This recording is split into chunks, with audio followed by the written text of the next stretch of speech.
ഇന്നത്തെ നമ്മളെ പരിപാടി ഒരു അടിപൊളി ബീഫ് മന്തിയാണ്. ഞങ്ങൾ ഉണ്ടാക്കുന്ന ഞങ്ങളെ റെസിപ്പിയിൽ ഒരു അടിപൊളി ബീഫ് മന്തി തന്നെ. നമുക്ക് എന്താ ഇഞ്ചി, വെളുത്തുള്ളി, ഒരു സ്പൂണ് കുരുമുളക്, 3 ഏലക്കായി, 4 പട്ടയിട്ടുണ്ട്. ഇതൊക്കെ ഒന്ന് പൊടി ചതച്ചെടുക്കാൻ. പിന്നെ വേണ്ടത് 1.5 സ്പൂണ് ചെറിയ ജീരകം,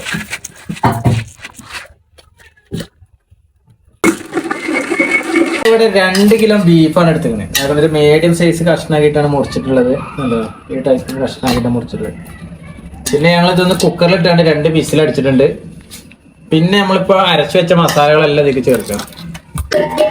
പിന്നെ വേണ്ടതാക്കണ മന്തി മസാല കടയിൽ നിന്ന് വാങ്ങിയതാണ്. 2 സ്പൂണ് മന്തി മസാല ഇട്ടെടുത്തുണ്ട്.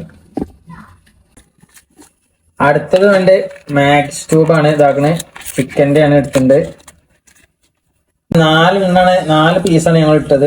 ഇതിൽ നല്ല ഉപ്പുണ്ടാവും. അപ്പൊ നമ്മുടെ മസാലയിൽ ഉപ്പ് ഇടേണ്ട ആവശ്യം വരില്ല. നോക്കിയിട്ട് വേണമെങ്കിൽ ഇട്ടാൽ മതി. കുറച്ച് കാപ്സിക്കം, പിന്നെ കുറച്ച് മല്ലിച്ചപ്പും, അങ്ങനെ ഇത് രണ്ടും പാടെ ഇട്ട് അടുത്തത് 1/2 സ്പൂണ് മഞ്ഞൾപ്പൊടിയാണ്. മഞ്ഞൾപ്പൊടി വേണ്ടവർക്ക് ഇട്ടാൽ മതി. ചില ആൾക്കാർക്ക് മഞ്ഞൾപ്പൊടി ഇഷ്ടമുണ്ടാവില്ല. പിന്നെ വേണ്ടത് 1/2 സ്പൂണ് കാശ്മീരി ചില്ലി.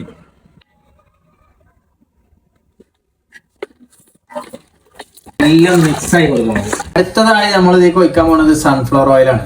ഏകദേശം ഒരു 150 മില്ലി സൺഫ്ലവർ ഓയിൽ നമ്മൾ ഇതിലേക്ക് ഒഴിച്ചെടുക്കണം. അങ്ങനെ നമ്മൾ മസാലകളൊക്കെ ഏകദേശം റെഡിയായി.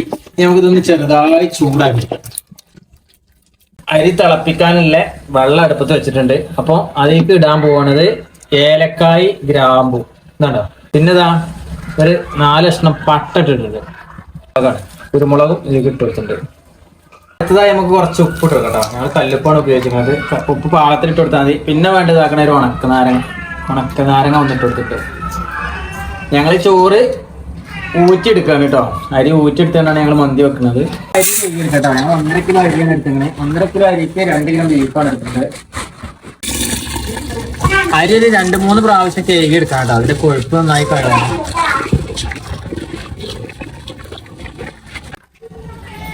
അങ്ങനെ നമ്മൾ അരിയൊക്കെ കഴുകി ഉഷാറായിക്കണേ. ഇനി തിളച്ച വെള്ളത്തിൽ ഇടാം.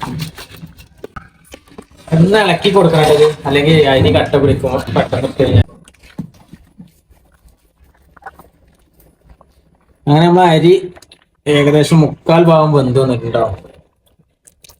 നമുക്കത് ഊറ്റിങ്ങാണ്ട് മസാലയ്ക്ക് അങ്ങോട്ട് ഇടാം.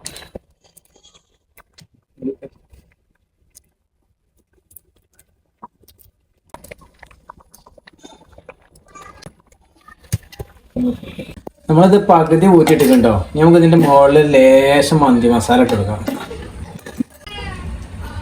കുറച്ച് മതിട്ടോ. അതൊരു ചോറിനൊരു ഫ്ലേവർ കിട്ടാൻ വേണ്ടിയിട്ടാണ്. ഉണ്ടെങ്കിൽ ഒരു കുറച്ച് ക്യാരറ്റ് ഇട്ട് കൊടുക്കാം. ഇനി നമുക്ക് ബാക്കിയും കൂടി ഊറ്റിക്കാണ്ട് ഇട്ടെടുക്കാം.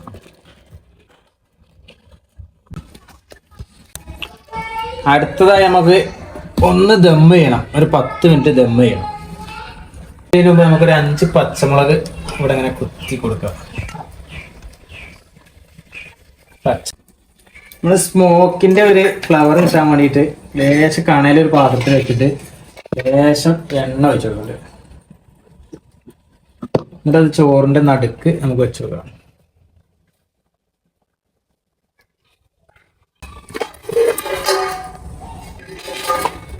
അടുത്ത നമുക്ക് ചോറിക്ക് ലേശം സൺഫ്ലവർ ഓയിൽ ഒഴിച്ചു കൊടുക്കാം. മൂടി വെച്ച് ദമ്മി കുറച്ച് കണലിട്ട് കൊടുക്കണം. അങ്ങനെ നമ്മൾ 20 മിനിറ്റ് കഴിഞ്ഞു മന്തി ദമ്മിട്ട് കഴിഞ്ഞിട്ട്. നമുക്ക് പൊട്ടിച്ചു നോക്കാം. ഇതൊക്കെ എടുത്ത് മാറ്റാം.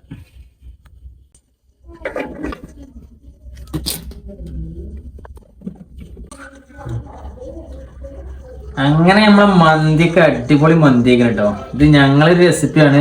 ഇതേപോലെ നിങ്ങളൊന്ന് ഉണ്ടാക്കിക്കൊണ്ടി. അടിപൊളി ടേസ്റ്റ് അതല്ലേ. ഇറച്ചിക്ക് നന്നായി വെന്ത് നല്ല സെറ്റ് ആയിക്കണം. പിന്നെ ഞങ്ങളെ വീഡിയോ ആദ്യമായിട്ട് കാണുകയാണെങ്കിൽ ഒന്ന് ലൈക്ക് ചെയ്ത് ഷെയർ ചെയ്തിട്ടുണ്ട്. ഒന്ന് സബ്സ്ക്രൈബ് ചെയ്യണേ.